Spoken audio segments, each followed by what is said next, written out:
Good. Now, Vic is a retired therapist that owned a Celtic-inspired spa. She tells me that her husband couldn't resist her when he met her because her favorite store is Home Depot and she owned her own Makita power tools. So time passes and they have a family of 7 and they have 9 grandchildren and they opened a medieval store with an armory of swords. I don't think that was for them exactly, but you know, people do different things in their retirement. And anyway, they survived all that and still talk to each other. Now she's going to do campfire entertainment, which she tells me is a story of the family goat. No fires will be lit for this.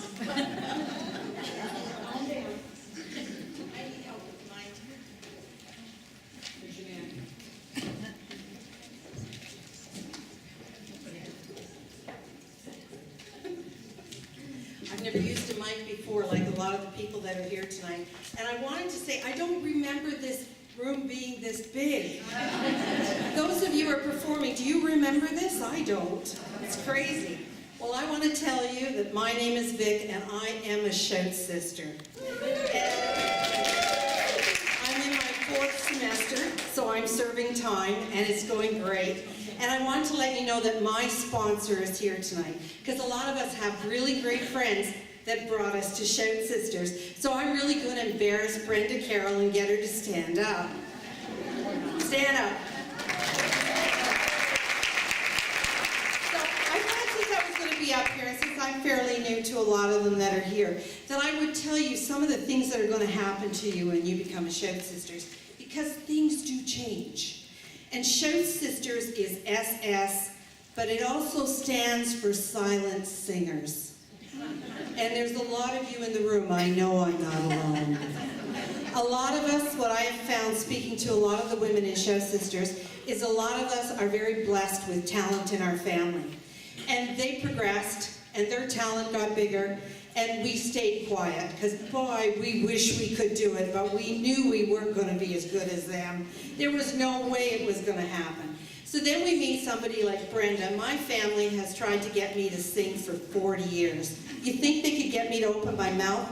No way. And it took Brenda saying, let's go to Shout Sisters, and Georgette Fry is there. I don't know where Georgette is in the room. She's maybe hiding. Oh, there she is. Now, it's strange how in life things go into circles. My daughter at 13 had a very nice singing voice, but the way she was using her voice, she was going to have problems with her vocal cords. And knowing that, a dear friend of mine arranged for her to go have lessons with Georgette. And Georgette told her a lot of things that had absolutely nothing to do with singing. But it had to do, now before I get Georgette in trouble, it had to do with what you do and you don't do to your voice, and who to watch when you're in a singing establishment. Because you have to be careful. There's all kinds of people out there. Now, one of the wonderful things that when you meet Georgette, and you don't even know it's happening, and it will happen, there's a special gene that all of a sudden becomes energized in your body. I call it the KN2, and it was developed by a French scientist, because what it is the can-do gene. What'll happen to you, you go along and you go, gee, I've got so many songs to learn, I can never do that. And before you know it, you can do it. It's just absolutely amazing. Now what happens too with this can-do gene, I don't know when she sprinkles it, I don't know how it happens, but one morning you wake up and you have the can-do gene. So I'm looking in this little piece of paper, and I know that she works with a lot of Indigenous groups, and there is this absolutely beautiful map of Canada. If you have a chance, please look it up. The painting is called Home and Native Land, and the artist's name is Odomite, but if you look it up, it'll be under Home and Native Land.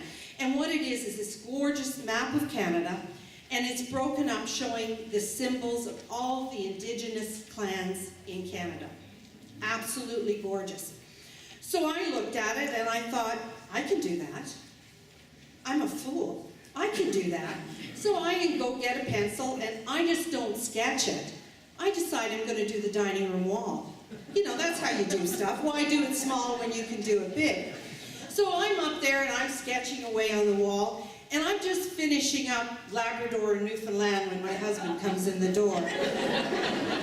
Now you're thinking, that's not a big deal. What the hang? You know, a lot of people paint like that. I had never drawn or painted before in my life. This poor man walks in and I've got this thing sketched.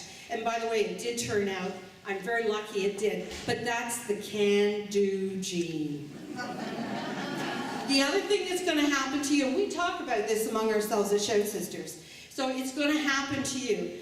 A lot of us, if you get to my age with the number of children, you don't generally sleep the night through. You generally have to get up and visit the loo during the night. And when you do, you never get up alone because there's always lyrics playing in your head. Some of them are recent, and some are from your childhood. My mother used to sing us French songs. I was waking up and lyrics were coming back to me. It was absolutely unbelievable. So when Karen came to me and said, would you do something? I said yes, because I thought the room was a lot smaller. I was wrong. And once you say you're going to do something, you have to do it. Isn't that how it works?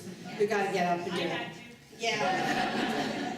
So anyway, I got up one night and I could remember this song, and my father used to sing it the rare time we would have a campfire, and it was about Paddy McGinty's goat.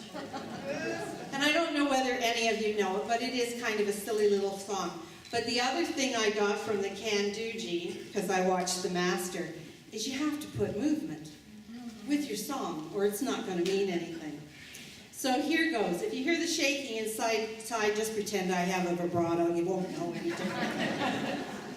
And quite frankly, I can't believe I'm doing this. Anyway, here we go.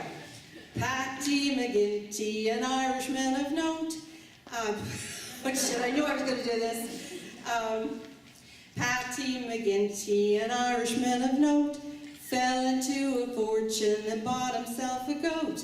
Says he, now on goat's milk, it's time I have me fill. And when he got the nanny home, he found it was a bill. Now all of the ladies that live in Tallaloo, they're all wearing bustles like their mothers used to do. And they each wear a bolster beneath their petticoat. They leave the rest to Providence and Paddy McGinty's goat. Young Nora McCarthy, the knot was gonna tie. Washed all her bloomers, hung 'em out to dry. Along came the goat and saw the bits of white and chewed up all the patterns upon the wedding night. Turn out the lights, she shouted out to Pat. I know I'm your wife, but I'm not worth looking at.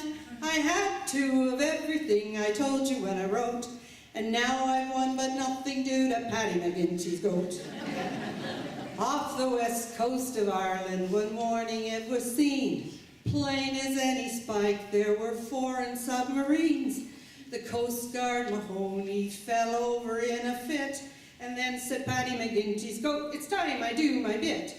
He jumped in the water, frisky as a whale, swam around a U-boat, wagging his little tail, and he up with the horns in the bottom of the boat, and sent the hull to Heligoland at Paddy McGinty's goat. Now, we've come to the last verse already. It was really fast, it was pretty painless so far. You're all looking like you're kind of amused. You're saying, I hope she gets off the stage soon. I know, it's no problem. But I need your help, because at the very last, we're not getting marked on this, because that's not something Georgette does. But what I need you to do, when I go like this, the answer is going to be Paddy McGinty's goat. So you're going to help me finish up. And this is what I remembered when I was getting up to go to the loo during the night.